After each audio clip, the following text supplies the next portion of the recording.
अस्सलाम वालेकुम दोस्तों, ZAV TV सां गॾु मां आहियां तव्हांजो पंहिंजो ज़ुल्फ़कार फ़रीदी। अॼु मां हिकिड़े आर्टिस्ट जो प्रोफाइल जंहिंखे चइजे उहो तव्हांजे आॻु पेश कंदुसि। प्रोफाइल बि चइजे, कुझु मतिलबु हुनजी लाइफ जूं जेके शयूं आहिनि उहे मां तव्हां ताईं पहुचाईंदुसि। ऐं उहा शख़्सियत उहो आर्टिस्ट आहे आसिम जो तमामु बहितरीनु आर्टिस्ट सैयद निसार शाह। साईं निसार शाह जो तालुक़ु जेको आहे उहो ज़िले दादू जे तालुके मेहर जे ख़ैरपुर नाथन शाह सां। ख़ैरपुर नाथन शाह शहर में साईं जो घरु आहे, रिहाइश आहे। ऐं साईं तक़रीबन जेको फ़नी स्टार्ट कयो उहो स्टेज ड्रामनि खां कयो। ऐं स्टेज ड्रामनि खां अॻु में साईं ख़ैरपुर नाथन शाह में हिकु सिनेमा हूंदी हुई। उन सिनेमा ते जेके बोर्ड लिखिबा हुआ, जिन फिल्मुनि जा जेके पोस्टर हूंदा हुआ उनखे पोइ चऊं लफ़्ज़ लिखिबा हूंदा त फलाणी फिल्म ऐं उनजो जेको आहे शो, मतिलबु उहो ख़तात हो साईं उते उहो बोर्ड जो जेको आहे लिखाई कंदो हुयो। ऐं उहो साईं सिंध जो तमामु बहितरीनु ख़तात बि आहे, जंहिंखे असां लिखत चवंदा आहियूं। ॾाढी सुहिणी लिखत आहे साईं जी। साईं जहिड़ा लफ़्ज़ लिखंदो आहे जहिड़ो मतिलबु पेंट थियल हुजे। सो साईं उहो सिनेमा ते जॾहिं उहो ख़ताती कंदो हुयो त फिल्मूं ॾिसंदो हुयो, लाज़मी आहे।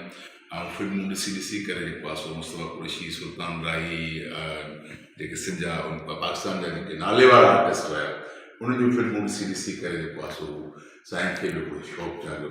ऐं साईं स्टार्ट वरितो स्टेज ड्रामनि खां। स्टेज ड्रामा सिंध में, सिंध जी कुंड कोर्स में, सिंध जे हर शहर तक़रीबन अब्दुल हुसैन सारियो ऐं साईं निसार शाह जो पेर मशहूरु थी वियो हुयो हीरो ऐं विलन में। उहो ॾाढो मतिलबु जोड़ी जेके आहे सो कामयाबु हूंदी हुई स्टेज ड्रामनि जे हवाले सां।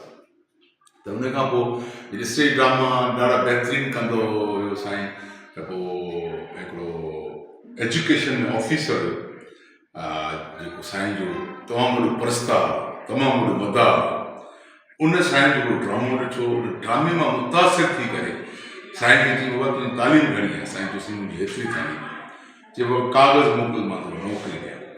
ऐं पोइ उन स्टेज ड्रामनि जे बदौलत, एक्टिंग जे बदौलत साईं खे तालीम खाते में प्राइमरी टीचर जी जेको आहे सो उहा पोस्ट मिली, जेका अॼु ताईं क़ाइमु आहे। ऐं उन खां पोइ जेको आहे साईं ऐं सिलसिलो जारी रखियो। स्टेज ड्रामनि खां पोइ वरी जीअं पंहिंजो KTN खुली, KTN ते साईं जो पहिरियों ड्रामो हुयो तपिश।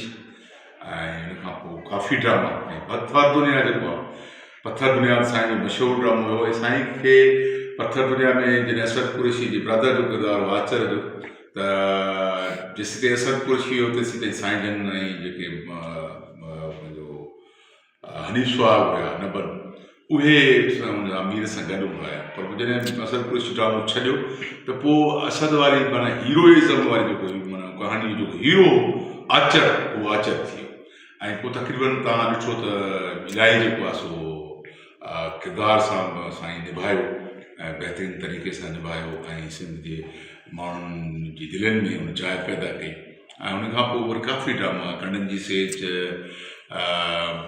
पंहिंजो हाणे ताज़ो ज़हर ज़िंदगी, मतिलबु सिंध में तक़रीबन जेके सुठा ड्रामा ठहनि पिया उन्हनि में साईं जो किरदारु अहम ऐं बहितरीनु रहियो आहे।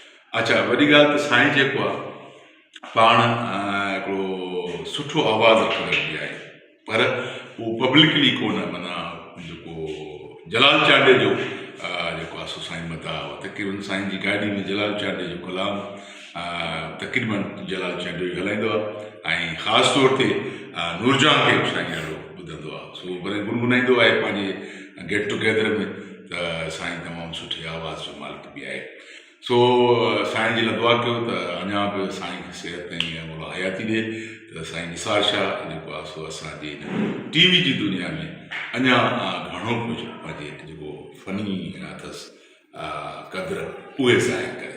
ऐं अञा बि घणी मालूमात आहे साईं निसार शाह जे हवाले सां, उहा मां तव्हांखे ॿिए वीडियो में ॿुधाईंदुसि। Thank U.